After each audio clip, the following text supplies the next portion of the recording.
Seco provides combustion. It doesn't contribute a lot to the aroma or the flavor.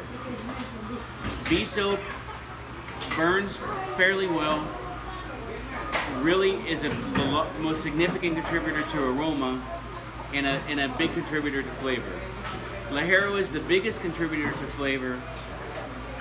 Sometimes creates aroma issues and also has the strength, right?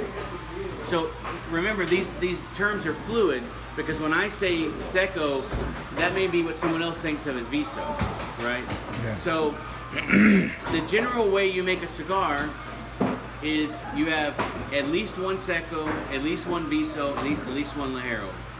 And if you have those things, you have combustibility, aroma, flavor, and strength, right? In Cuba, they have whole lines of cigars that are Volado and Viso. Seco. Volado seco ligero. They have the first two primings. I think they reverse Viso and Seco, don't they? Yeah. So Volado seco ligero. Volado como But seco. isn't Viso also between? No, they don't Volado use like a and Seco? Viso. They don't use Okay. like Viso. So Volado and Seco, they have whole lines of cigars that are just that are all one to three primings, right? That cigar is going to burn great. The higher the Visos are going to, or the Secos are going to create their aromas, and it doesn't have a lot of nicotine, right? It's more pleasant. The very top leaf they call Medio Tiempo. We call it small Ligero. Some people call it Corona. Those are almost pure strength, almost only for nicotine. So if you put 3 Secos in a cigar, it'll work, but it won't smell great and it won't have a lot of flavor. If you put 3 Ligeros in a cigar, it won't work. It won't smell good and it won't burn. You can put 2 Secos in a Viso. You can put 1 Seco, 2 Visos. You can put 1 Seco, 1 Viso, 1 Ligero. You can put 2 Ligeros, but for every Ligero, you gotta have at least 1 Seco and 1 Viso. We have a cigar, the Neanderthal, that has a double Ligero, 2 Ligeros, 2 Visos, and a Seco. And then it has a Viso binder and a Ligero wrapper. Double So that's ligero. 7 tobaccos. Double ligero, de more two ligeros. So double Ligero is kind of a bullshit term.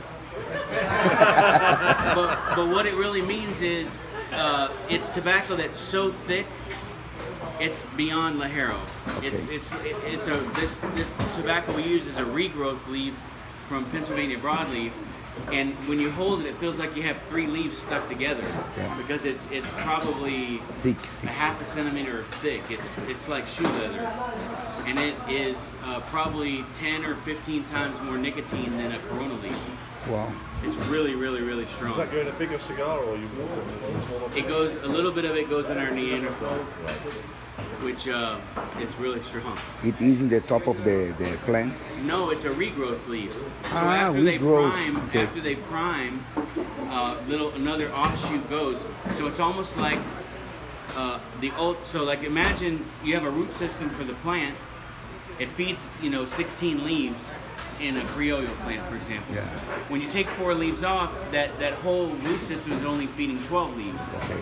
And then when you take 4 leaves off, that whole root system is only feeding 8 leaves. So the ultimate 4 leaves get a lot of kind of rapid nutrition. After when you start priming, you start having these other things come out called regrowth or sucker leaves, and they always pick those off so they don't rob the nutrients. Yeah. But in Pennsylvania, they don't do that. They leave those leaves on there, and they're not pretty. They're scraggly looking, but they get 100%. So if you prime the whole plant and you leave the stalk in the ground, because you're going to plow it under for like a secondary crop like corn or whatever, there's leaves that grow out that are just crazy strong. Wow. And that's what we call double Ligero. Double ligero. Yeah. Thank you. Yeah.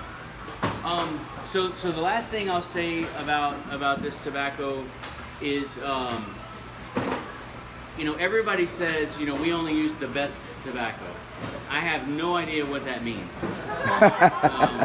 Because, that's a subjective term.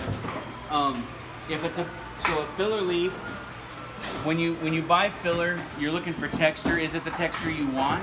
Some people want low textures. We use low textures for some things, high textures for others. It doesn't make one thing better than the other. It just makes it is what it is, right? Then you look to see if it's sound, meaning it's whole. It doesn't have water damage or weak edges. It doesn't have holes in it. Because if you bunch with a leaf that has holes in it, when you get to that part of the cigar, the combustion is going to change real fast, and also you're going to lose the flavor of that. Another aspect is the edges are really important, because when you're bunching, the buncher, you'll see they'll always break the bottom of the bunch, and that tobacco goes back in to fill in the soft spots, and there's a lot of process that goes around doing that. But So is that the defective one because of the hole, or is that to do? no, that's a very small. It's not going to really affect it. Yeah. This one would be one that you would only use half of this leaf, right? Yes. So then you look at how well it's been fermented. Is it still off gassing? You notice they're sitting here working with tobacco and you don't smell ammonia. No. That isn't true everywhere.